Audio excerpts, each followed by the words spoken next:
Good evening and welcome to the Creative Communities Culture Conference. This conference is being sponsored by the Culture Alliance in the heart of Georgian Bay and brought to you by Rogers TV. My name is Fred Hacker. I'll be your host for this evening.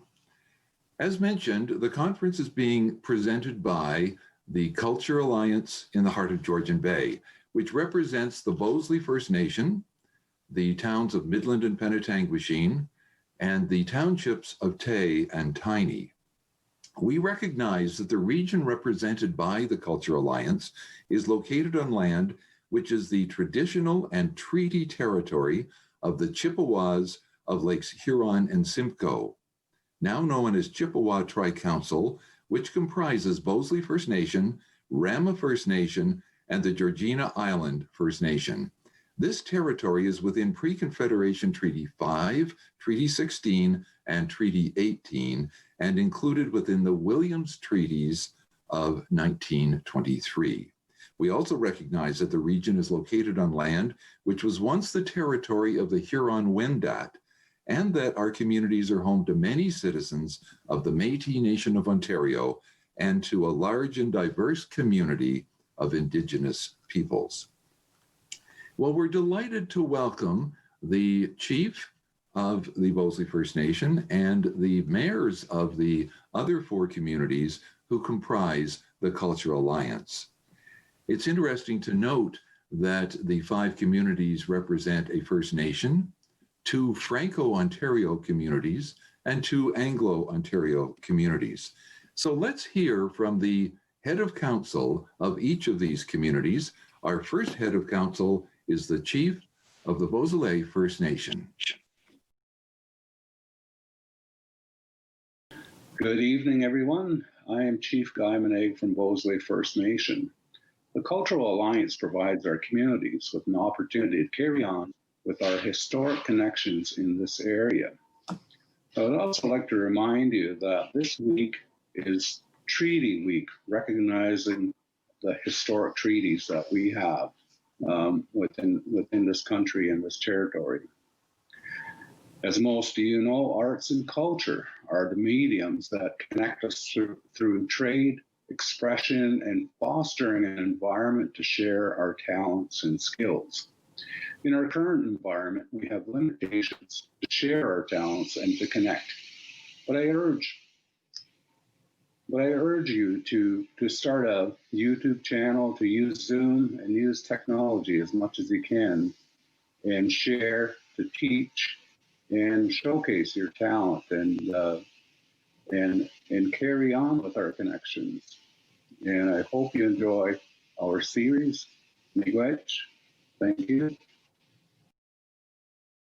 Hello, my name's Stuart Strathern, Mayor of Midland. On behalf of the town of Midland, welcome to the inaugural Creative Communities Cultural Conference presented by the Cultural Alliance. The conference theme appropriately is Obstacles and Opportunities, Finding the Path to Success. In keeping with the theme, the Cultural Alliance has reinvented this conference from an in-person event to this online 4-week program. These are challenging times for everyone in the creative community, and with that in mind, I think you'll be impressed by the knowledge and experience of the panelists, engaging in discussions moderated by experienced community leaders.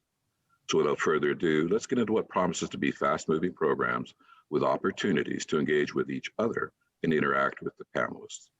Congratulations and enjoy. Hello, bonjour. As the mayor of Penetanguishene, I'd like to welcome everyone near and far who are joining us to participate in this online Culture of Conference. En tant que maire de Penetanguishene, je voudrais souhaiter la bienvenue à tout le monde, près et loin, qui se joignent à nous pour participer à cette conférence sur la culture en ligne. Here in the heart of Georgian Bay, we are so fortunate to have such a rich cultural heritage and vibrant, diverse cultural identity. These are challenging times for us all, but it's important that we continue to celebrate, foster, and promote the cultural resources within our communities. Ici, au cœur de la baie Georgienne, nous avons la chance d'avoir un patrimoine culturel et une identité culturelle dynamique et diversifiée. Ce sont des moments difficiles pour nous tous, mais il est important que nous continuions à célébrer et à promouvoir les ressources culturelles dans nos communautés. Profitez de la conférence tout le monde. Enjoy the conference, everyone.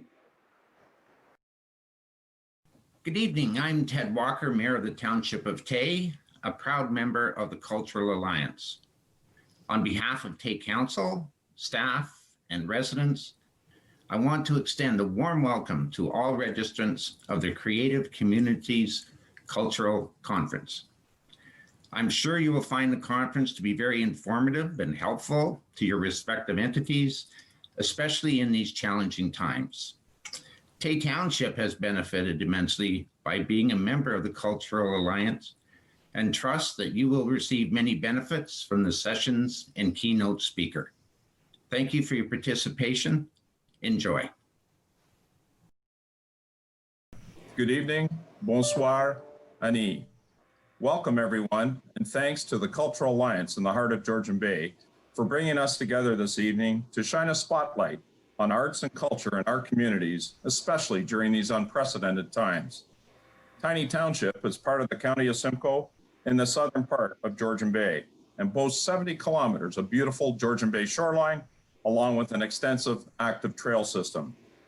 We are home to many different cultural backgrounds, including a strong Francophone community, as well as significant and diverse musicians, artisans, and craftspeople.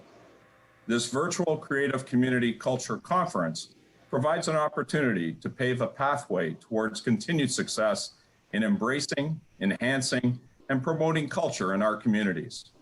On behalf of Tiny Township and our council, as we come together to coordinate, connect, and collaborate, we are very excited to be a part of this initiative. Together, we can identify emerging opportunities in the creative economy to leverage all of our community's unique cultural assets for the economic and cultural benefit in the heart of Georgian Bay.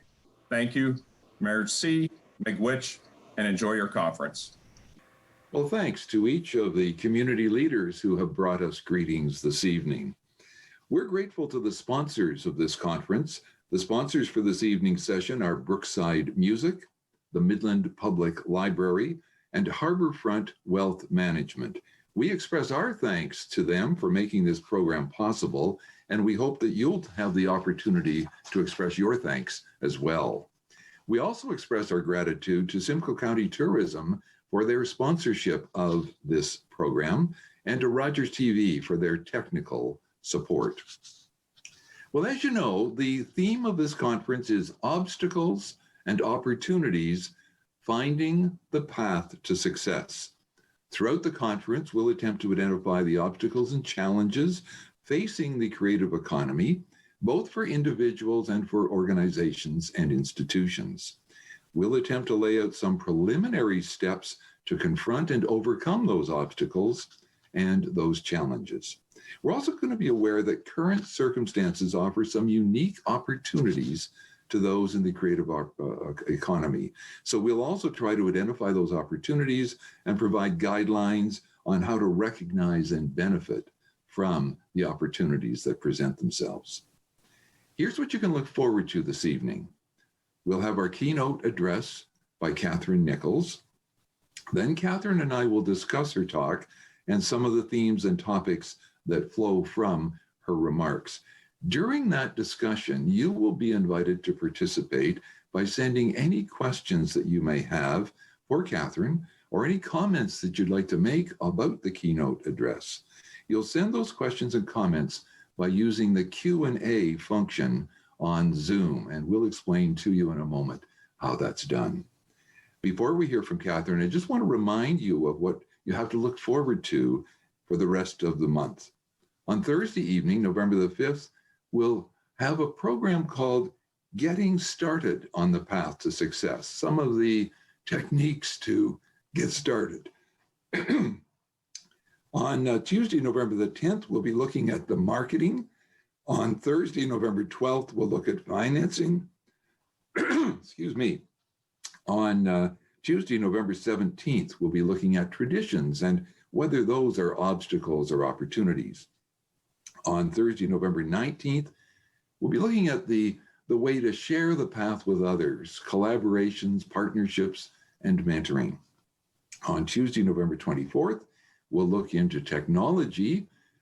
Is that an obstacle? Does that present an opportunity? And then on Thursday, November 26th, we'll wrap up our conference. Each of these sessions will be divided into 2 one-hour segments. For the first hour, 3 panelists will deliver their remarks on the subject and then discuss the subject with a moderator. And then for the second hour, you will join in the discussion and ask questions that you may have or make any comments that you wish to share. Well, it's time now for the highlight of the evening. It's my pleasure to introduce Katherine Nichols. Katherine is a New York-based business executive with over 30 years experience in company leadership, operations, and marketing. Katherine currently serves on the New York State Tourism Advisory Council, the New York State Council on the Arts, and the Brady Campaign to prevent gun violence. She was appointed to the New York State Council on the Arts by Councillor Andrew M. Cuomo in 2015, and she has been the chair of that council since 2017. Katherine was born and raised in Midland, Ontario, attended Midland Secondary School, and is a graduate of the University of Guelph. Katherine Nichols. Good evening, friends, and thank you, Fred, for the warm introduction. It's indeed a pleasure to be part of the Creative Communities Culture Conference, and I'm honored that you selected me to open the program. As Fred noted in the introductory remarks, while I reside in New York, I am very proudly born and raised in Midland, Ontario, and though virtually, I'm delighted to be home with you tonight. I've had the great pleasure of attending events in the heart of Georgian Bay where our conference originates, and applaud the work you do bringing such important, wide-ranging, and inspiring content to the community. So I extend a warm welcome to everyone who is attending from across Ontario and throughout North America. And for those of you who may be in the US, it is election day, and I wonder as we kick off the conference if by the end of it, 23 days from now, we'll have an outcome. I begin my remarks tonight by making a confession. When Fred asked me to participate and to open the conference as keynote speaker, I was a little reticent. Let me take a moment to explain. Many of you joining this conference are actively employed or working full-time in the arts and culture segment. Some of you are artists, and some of you lead or work in arts or culture institutions or organizations. Most of my professional experience has been outside of the arts and culture segment. But as Fred outlined the goals of the conference, I saw an opportunity to connect some of my experiences from the for-profit sector to the topics we will be exploring. While the challenges we face are different, some of our approaches to finding our way through may be meaningful. Getting started, I'll share my current involvement in the arts and culture community. I serve on the New York State Council on the Arts, or NYSCA, which is the state agency responsible for distributing public funding to the not-for-profit arts and culture sector. NYSCA, in fact, is very similar in its mission and mandate to the Ontario Arts Council. Additionally, both agencies are currently focused on providing as much flexibility as possible to help our grantees navigate the challenges the field is facing today. And both agencies are actively pursuing new avenues to support the sector, work that will continue throughout this pandemic. In my role as chair, I lead our council, which is made up of 19 appointees, each confirmed by our state senate. As noted, while my experience is not directly from the cultural sector, I was asked by New York Governor Andrew Cuomo to apply my experience as a business person to the agency. Members of our council come from all regions of the state, and we bring experience from a broad spectrum of fields, including the arts, public health, business, education, and community leadership. We serve the state on what I describe as a due diligence council, established to ensure that our public funds are dispersed equitably, pursuant to the guidelines of the state and our agency. We do not evaluate artistic merit. That's the role of NYSCA's staff and panels of field experts who convene to evaluate grant applications annually. To provide some background, NISCA was established in 1960 and was the first state arts agency in the US. This was just 2 years before the establishment of the Ontario Arts Council, and both predated the National Endowment for the Arts, the NEA, by several years. As early as 1967, NISCA introduced dedicated support for underserved communities, something that remains deeply embedded in our mission today. Currently, NISCA offers support for 15 program categories, and I'll just review them quickly. Architecture and design, arts education, dance, electronic media and film, facilities, and facilities I'll just touch on. Facilities would be for an organization that might need to add HVAC systems or perhaps wheelchair access. That's the type of grant that we would put into facilities. Folk arts, individual artists, literature, museums, music, presenting, special arts services, and of course, visual arts. Our mission guides everything we do. The New York State Council on the Arts is dedicated to preserving and expanding the rich and diverse cultural resources that are and will become the heritage of New York citizens.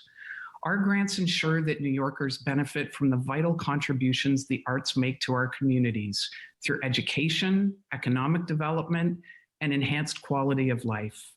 I am certain many of you share aspects of our mission and values in the work that you do. You might be interested that through our core grant-making activity, NISCA was able to award $43.8 million, and that's in US dollars, in fiscal year 2020 to 2,500 organizations and individuals statewide. That's a very similar budget to the Ontario Arts Council, who in fact is, I think, slightly larger than ours. So nice to see public funding in both regions. I'll come back to some of NISCA's shifting focus during the COVID crisis later in my remarks. Tonight, as we open the conference, it's fair to suggest that the arts and culture sector is at an important crossroads. We've always faced challenges in fundraising, building audiences, and growing relevance in our communities. But the pandemic has made uncertain the very survival of many organizations, programs, and jobs for artists and cultural workers. Simply put, not every organization will survive, and many individuals will need to reimagine their futures. Coming together through convenings and forums like this conference has never been more important. I wish everyone the best for the upcoming sessions. I encourage you to prepare so you can participate.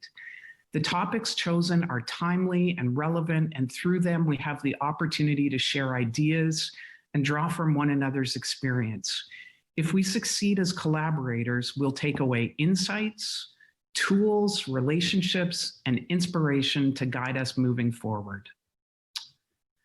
Unless you're an epidemiologist or a bioethicist, you would not have foreseen or imagined the havoc that COVID-19 has created. But it is 2020, and there is a mountain range in front of us.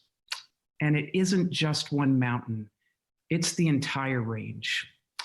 Climate change is wreaking havoc on our environment. There is the fallout from our inequitable economy that has created massive divides between the life experiences of those who have and those who struggle. In the US, around the world, and even here in Canada, we're confronting the enduring scourge of racism. And that's not just in the past. Racism is causing pain in our society today. Many within our arts and culture community are living with the almost 40-year tragedy of the AIDS crisis. Each of these crises requires urgent action and funding, but resources are limited. There is never enough public funding for the arts. In fact, it's been diminishing for years. And so, friends, these are not the best of times. But even in the most challenging of times, a sustainable path forward can emerge. Twice in my career, the world has been turned upside down.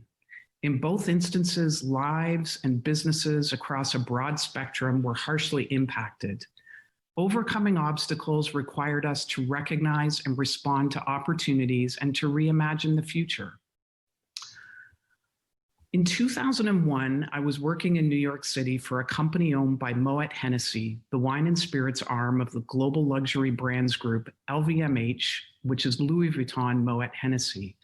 Our company had one of the most special portfolios of brands in the wine and spirits industry, including the world's most adored champagne brands, Dom Perignon and Moet et Chandon. A portfolio like this is akin to a marquee exhibition, you know, the one that sells really easily because of the popularity of the artist, or a play with a celebrated lead that guarantees interest in ticket sales. Life was good in New York.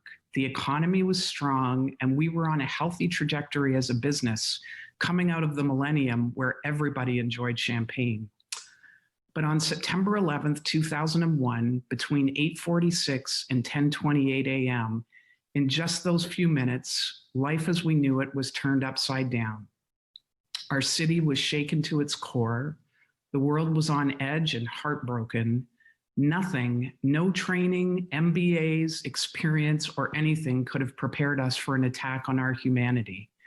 My remarks and message tonight are not ones of personal loss or tragedy, but I'll describe the reimagining of our business model and the passionate commitment to community that emerged in New York and propelled our recovery.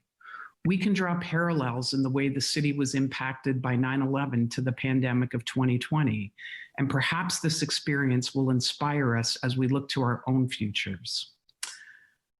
I recall this crisis, as this crisis unfolded, thinking my job in marketing champagne was not only irrelevant, it was suddenly repugnant.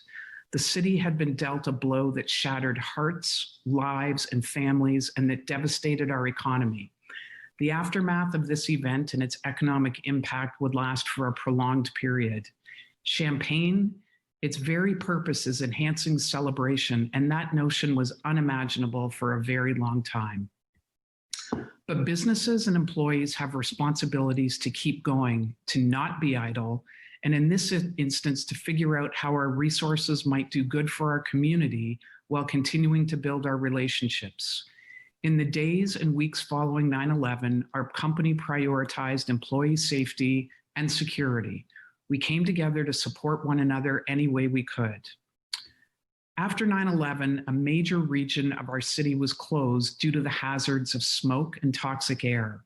In addition to the physical destruction inflicted on the city, many businesses failed or due to proximity could not reopen for prolonged periods. But as the city fought its way back, our residents, the state, and the world wanted to support our recovery.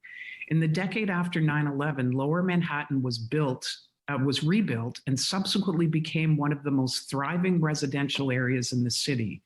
That was unimaginable in the aftermath. Today, safety is also an urgent matter, and officials have had to restrict a vast array of business operations to protect the public. Arts and culture institutions, if they are open, are operating at significantly reduced capacity. Live performances, especially in fixed space venues, have been required to close. Where space is flexible, allowing for appropriate physical distancing, some live performances are just starting to come back, but truly sustainable models will not emerge until the virus is eradicated or controlled.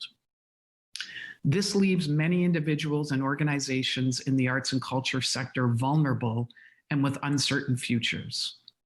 After 9/11, we faced a never before experienced dramatic decline in tourism.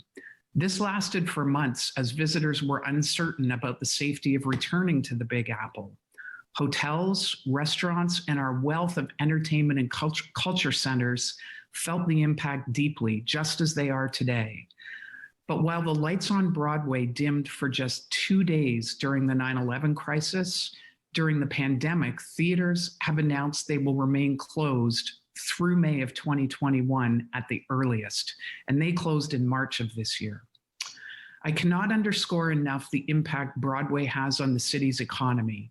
Nearly 100,000 workers rely on Broadway for their livelihood, and its economic impact is close to $15 billion annually.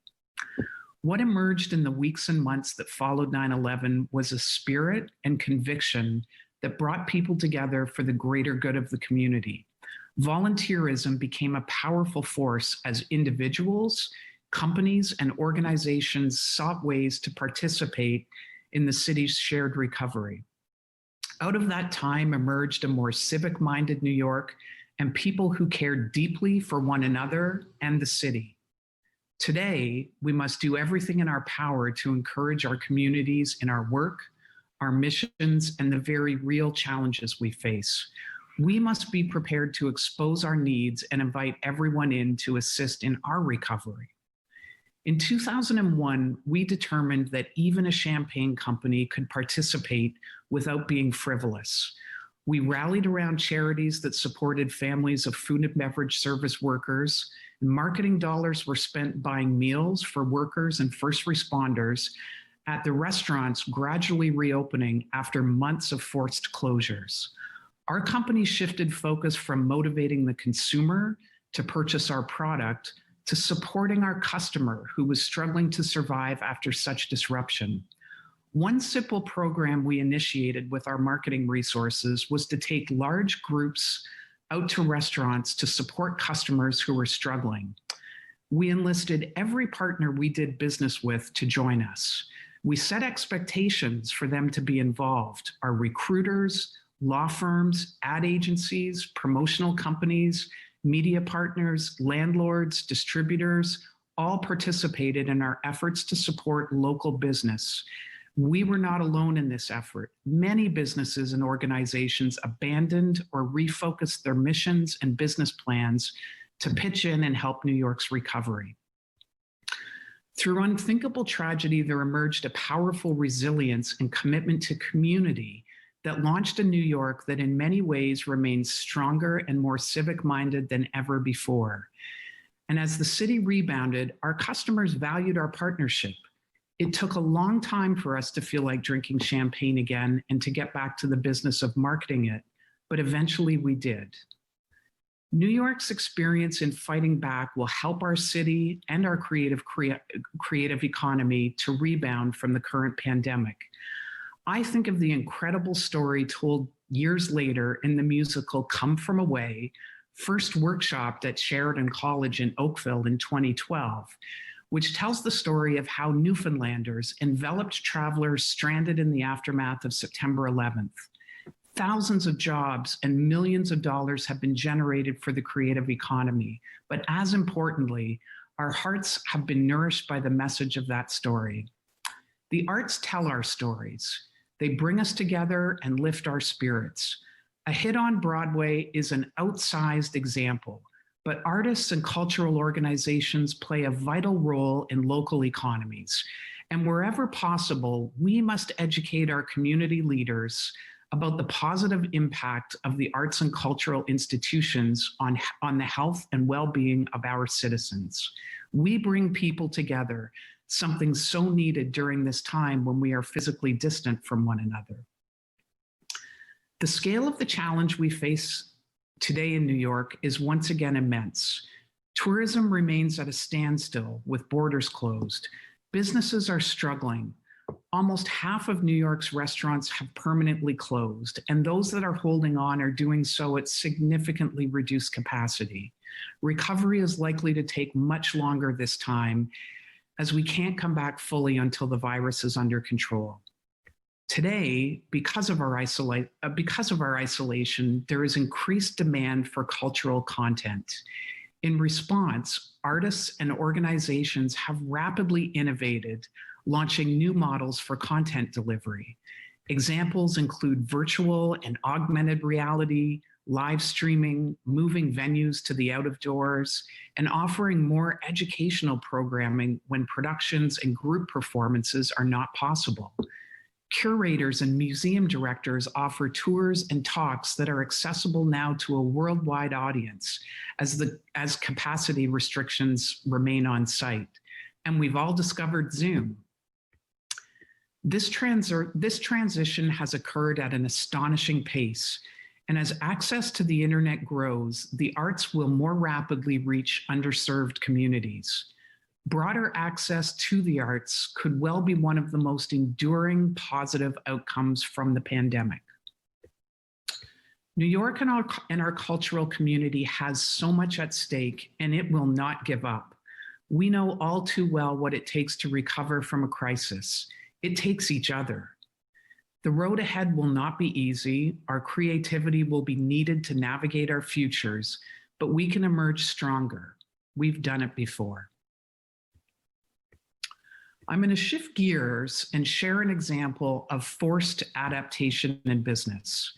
In 2007, I had embarked on a new career in magazine publishing for a company called Niche Media. At our peak, we had 250 employees and produced more than 150 magazine issues a year in major cities and resort areas across the US. These luxury lifestyle magazines were oversized, glossy, and covered celebrity, fashion, travel, real estate, and culture. Highly targeted to reach an affluent audience, we were distributed at fine hotels, at retail, and directly to homes. We also produced custom publications for hotels like Wynn Resorts in Las Vegas and for someone named Donald Trump, for whom we produced an eponymous magazine. But that's a whole other topic, and we'll leave that one for today, not today when he's up for re-election. In addition to the magazines, events were a key platform within our business model. Hosted by celebrities who appeared on our covers, these events were sponsored by our advertisers, and they regularly garnered millions of media impressions. Celebrity sells, and when you feature luminaries like Goldie Hawn, Michael Douglas, Beyonce, or J-Lo, advertisers want to be involved. In retrospect, there were warning signals like the spring 2008 bankruptcy of investment bank Bear Stearns, but most of us didn't see what was coming. Sound familiar? That summer, we produced record-breaking issues, and expansion plans were underway to enter new cities.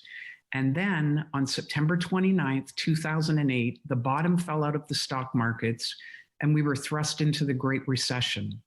It reverberated globally. It lasted 4 years and impacted almost every business sector.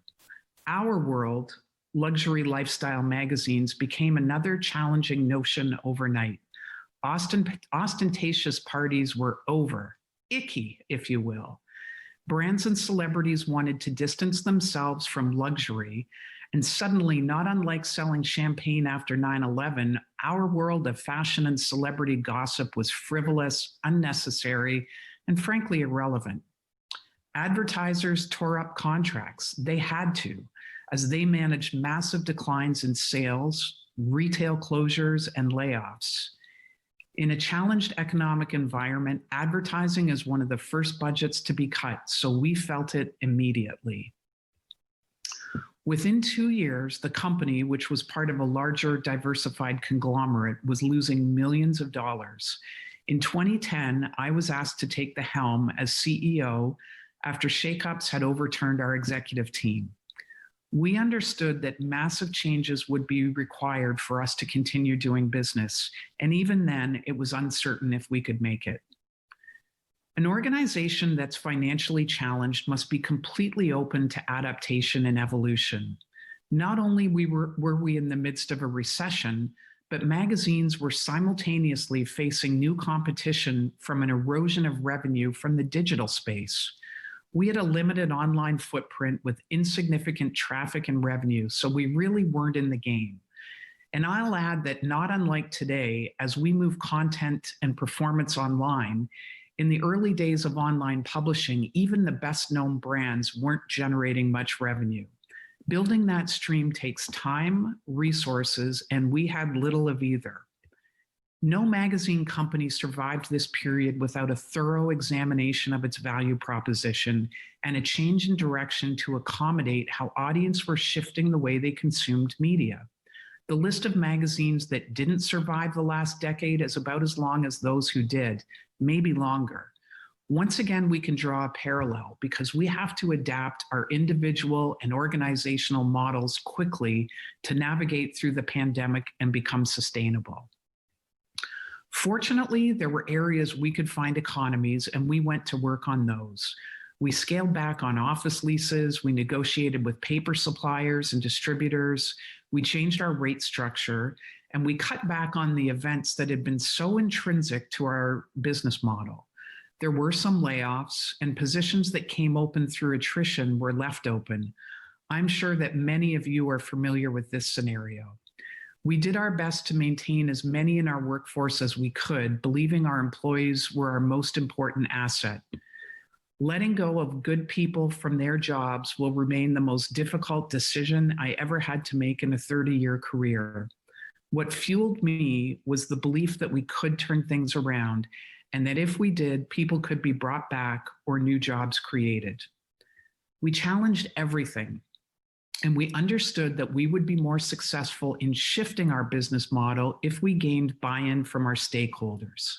We asked our employees to participate in the reimagining of our mission and business model, to think beyond getting back to the way things were, to charting new paths. We met with our clients, making them part of the process allowed us to consider their input along the way. The shift took time, and it was not embraced by every employee or every advertiser. Some left us. And my experience suggests that you need to be prepared for that if you're required to make big changes. Our mission statement, which had been long and convoluted and included words like luxury lifestyle, affluence, celebrity, was simplified to connecting and captivating with consciousness. This new mission aligned us directly with the interests of our communities. After all, we were local publications. Our target, the affluent consumer, didn't change, but how we reached them did. We stood for something and found our new ground to be much firmer. A celebrity would now appear on our covers, not because they had a major film to promote, but because we engaged their philanthropic or civic initiatives that had meaning in our communities. We developed new marketing efforts. We ran small business seminars, hosted roundtables of professionals from real estate, retail, restaurants, arts and culture, and local government to talk about branding and marketing our business districts. There are many ways to bring people together, and we found meaning in our new methods. We reduced frequency from monthly to bi-monthly or even quarterly, but our issues were more profitable. Our team members grew their experience as they adapted through on-the-job training. Like most of you, we didn't have resources to go out and bring in new expertise to help us solve our problems. We were scrappy, resilient, and everyone was required to wear many hats. We had to transform our skills, especially in the digital space. We said goodbye to some colleagues who didn't like where we were going or who didn't understand the heavy lifting that would be required of us all. Ultimately, our transition was successful. When we sold the company in 2017, it had been profitable for several years, and we had developed a solid online revenue stream that was poised to grow. I add that it is possible to be more profitable doing less revenue, because that's what we accomplished. Through adaptation of mission and letting go of some sacred cows, we succeeded where many competitors failed. This conference is going to explore several important topics, so I'd like to take a few minutes to introduce them. On Thursday evening, we'll explore the theme, Getting Started on the Path to Success. If I could offer some insight into that theme, it's that you must be willing to listen to all stakeholders. And first, you need to identify them. I encourage you to think broadly. Can you include employees, local artists, customers, colleagues, mentors, board members, community leaders, sponsors, patrons, members, local media partners, Main Street neighbors, educators, faith leaders, and friends? You will gain so much capturing their ideas and consulting them throughout your process. I've found that from a broad coalition of stakeholders, a core team or teams of dedicated individuals will emerge who will make valuable and surprising contributions. In today's environment, individual artists can come together to support one another, to create connections and broaden exposure. One suggestion for individual artists is to become accountable to someone else in building your artistic life. Someone who can coach you, ask questions, and support you in overcoming barriers to monetizing your work, and who will keep you thinking about the path to sustainability. Together, identify personal or organizational weaknesses, understand the skills and expertise that we need to transform our craft, art, activity, or organization. Look into your community and seek out individuals with experience that supports your needs. Remember, from crisis, volunteerism grows. Someone, even from another field, may have the experience we need in grant writing. Perhaps a local retailer has a successful website or customer engagement program. Get to know them and let them know what you need. From my experience, people like to be invited into our world. Arts and culture is kind of a sexy space, so consider that you may just need to ask people to join your effort. Next Tuesday evening, we'll consider the obstacles and opportunities in creating markets and audiences. There are countless examples this year of individuals who created new markets and organizations, large and small, who built new audiences. We've seen the beginnings of new hybrid forms of delivering performance. Although we may not be physically together, artists are bringing performance online and to new venues, including outside. The challenge will be to grow revenue streams from these initiatives, but we can learn and find inspiration from what others are doing. And individual artists today are building worldwide audiences and markets for their work. While we've been staying home, Etsy, the online retailer focused largely on selling handmade artisanal products, saw revenue climb by 147% in the second quarter of this year. They reported 18.7 million new buyers on their site. In the last several years alone, a worldwide marketplace has emerged for artisans to connect with consumers. Even the mighty Amazon has entered the handcrafted artisanal segment. A suggestion from our experience with the magazines is to build regular communication and partnership with local and regional media. We found that our editors had to do the outreach to artists and organizations to find out information. We weren't being contacted regularly for coverage. I think this is a real opportunity. And I recognize that we have fewer local media partners than ever before, but they do always need good content, and your communications efforts will result in getting the word out. Set up regular meetings, create experiences for the media so they can be a part of your world and your efforts to communicate to the public.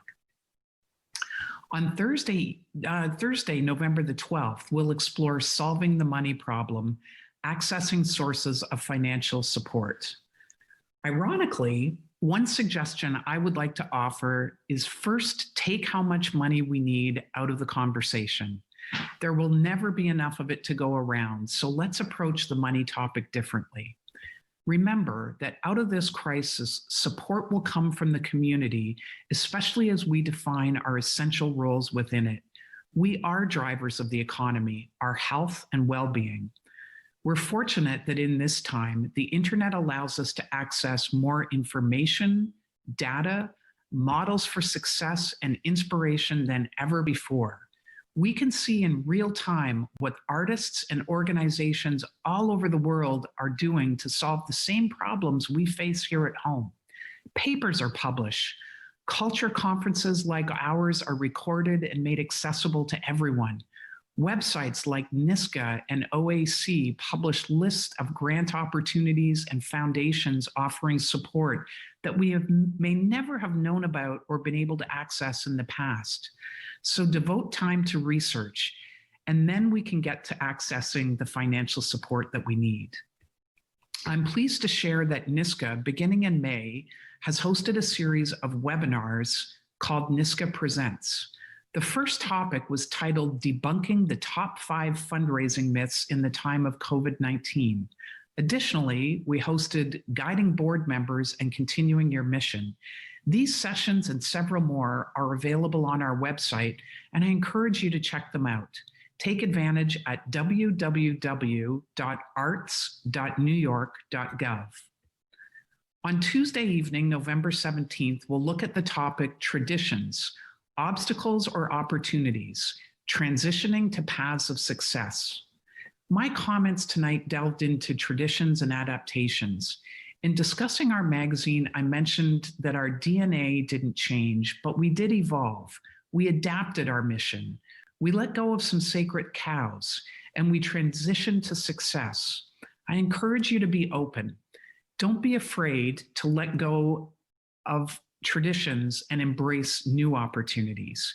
Keep what's core to who you are as an individual or an organization, but say farewell to the trappings. Only then can we make way for new ideas that may make us more sustainable.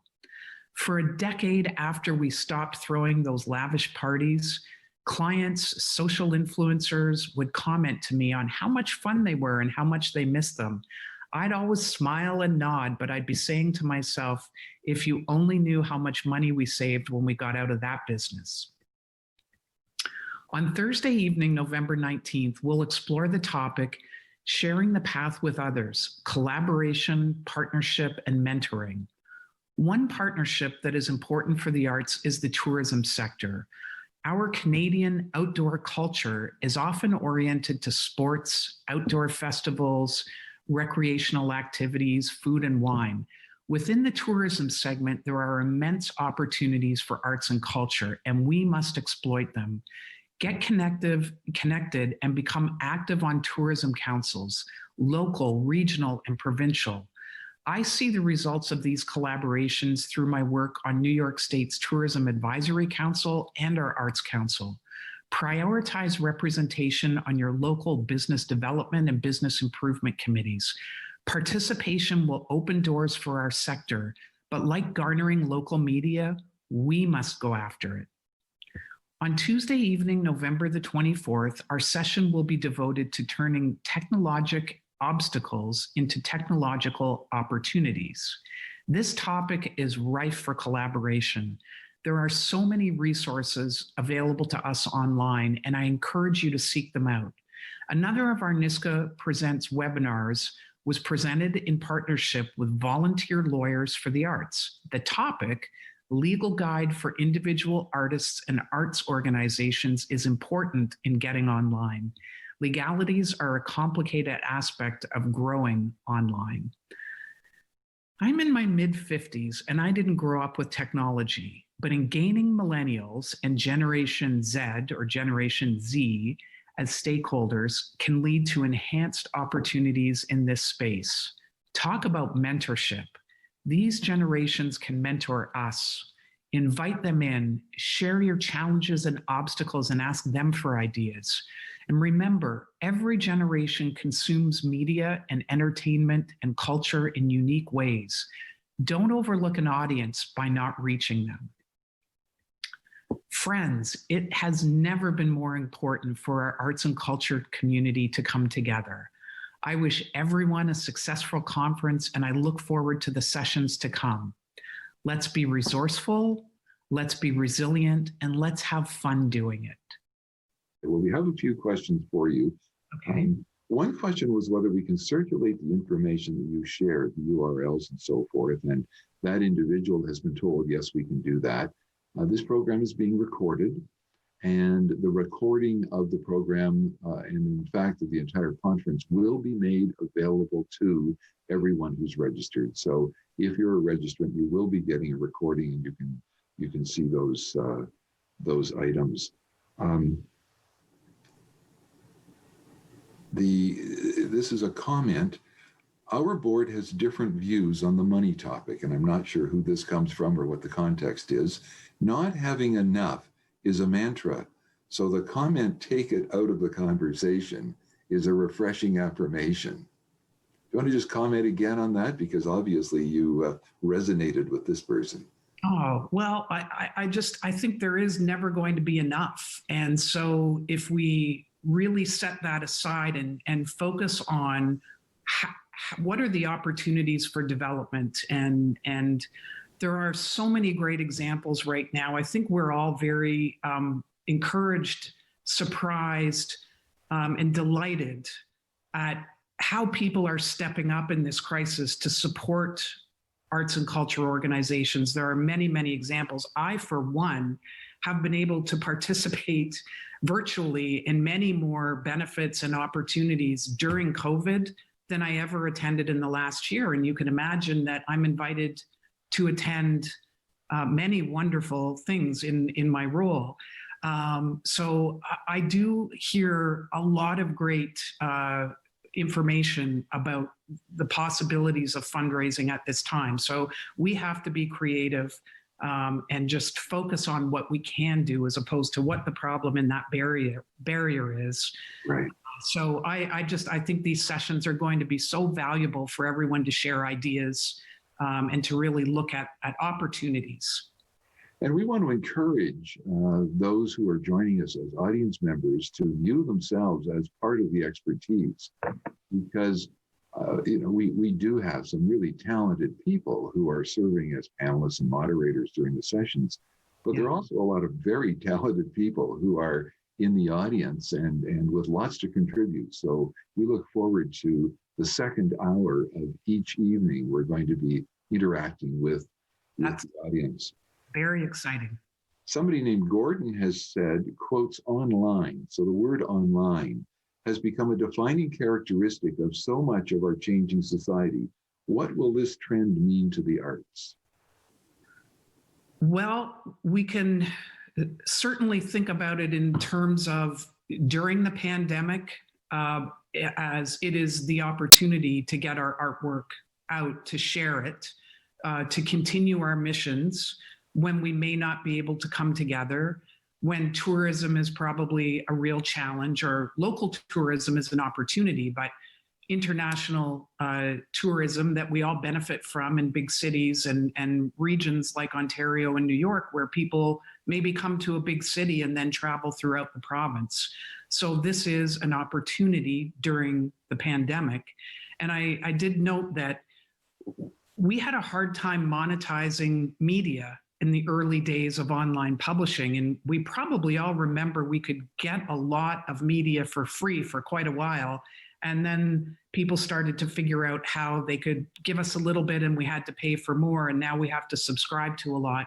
So I think dependent on how long the pandemic limits our ability to come together and to see live performance and experience, we have to look at ways of evolving this and developing it as a revenue stream.